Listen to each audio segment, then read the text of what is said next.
A few questions to ask yourself before watching Hubie Halloween. How long and loud are you liable to laugh at the sight of 90-year-old June Squibb wearing a t-shirt bearing the words boner donor?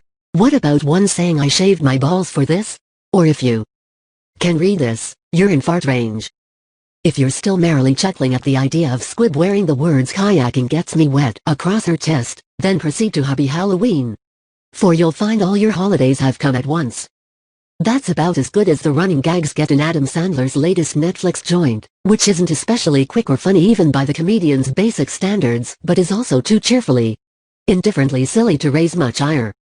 Existing fans only need apply. Sandler's work for the streaming giant has evolved to a level as industry-proof as it is critic-proof, dependent merely on an algorithm to find those who will laugh at its jokes. Hey, we should all be so lucky.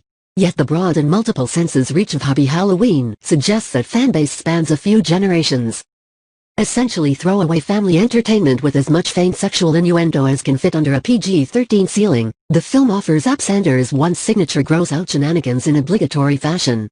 Within the first 2 minutes, there's a projectile vomiting joke with so little payoff as to seem almost sheepish, soon cleaned up and out the way so the wholesome life lessons can begin. And solid, inarguable lessons they are, too. Be kind, pretty much, and don't bully anyone kinder or more vulnerable than you. If the humor of Hubie Halloween is somewhat toothless, at least it follows the film's own rules. Squibb's randy t-shirt collection aside, Sandler's script co-written with longtime collaborator Tim Herlihy makes the star the butt of most of its jokes. If only so it can then tell us that making anyone the butt of a joke isn't very nice. As Hubie Du Bois, a middle-aged virgin who has never shed the mentality of a middle school hall monitor, Sandler takes a character whom the harsher era of lowbrow comedy would have portrayed as mentally disabled, and instead merely makes him a study in victimized, too pure for this world's sweetness.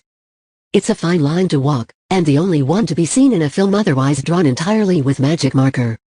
Anyway, it's Halloween in Hubie's hometown of Salem. And if you think the film isn't going to draw a connection between the 1692 witch trials and the modern-day locals' persistent bullying of uber-naive Hubie, you have either under- or overestimated it. A self-appointed safety official for the town's spooky celebrations, he is understandably scorned by local kids who want to revel without a mustachioed man-child in a pumpkin helmet telling them how to do so responsibly, and less explicably tormented by everyone from gruff local heavy Landolpha Ray Liotta, for some reason, to mullet-coiffed Police Sergeant Downey Kevin James, which figures, to the town priest Michael Chiklis, because someone has to.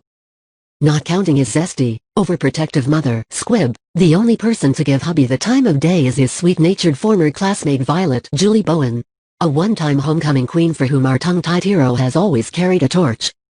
If you're actually wondering whether his secret longing might be reciprocated, you'll find Hubie Halloween as suspenseful as it is hilarious. Still, their tentative romance is but one item on the cluttered to-do list of the film's all-in-one-night narrative. Other cobweb-weight subplots involve an enigmatic new neighbor, Steve Buscemi, nothing if not a good sport who may or may not be a werewolf. A group of teens, led by Stranger Things, cherub Noah Schnapp, finding their way to safety over the course of a chaotic night, and a masked, escaped mental patient who appears to be abducting assorted townsfolk. The resolution of this slender mystery isn't exactly surprising, but Hubie Halloween certainly keeps its audience distracted enough not to give it a second thought before it's solved. Just keeping a running count of the film's scattered star cameos is a full-time job, ranging as they do from pro forma Ben Stiller, Rob Schneider, to Sparky Maya Rudolph, faring best of several Saturday Night Live alumni to seemingly drawn at random Shaquille O'Neal, whose disguise of sorts is the eeriest thing here. Director Steve Brill, another regular Sandler ally, keeps a lot of colorful balls in the air, even if the pacing is lumpier than you'd like in an enterprise this sketchy. Set pieces and one-off visual gags are simply stuffed in wherever they fit, like the cinematic equivalent of Hubie's over-decorated Halloween front yard. Nobody's breaking a sweat here, but even on autopilot, Sandler's mugging is sort of exhaustingly impressive on its own terms.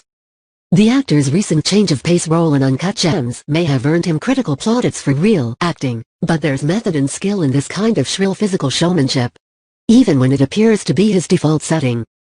I feel a lot of pressure to be cool all the time, admits one of Hubie's bullies, but I'm jealous of your ability to be yourself. Some of Sandler's peers may say the same to him. He has little reputation to risk on candy corn like Hubie Halloween, and his fans love him all the more.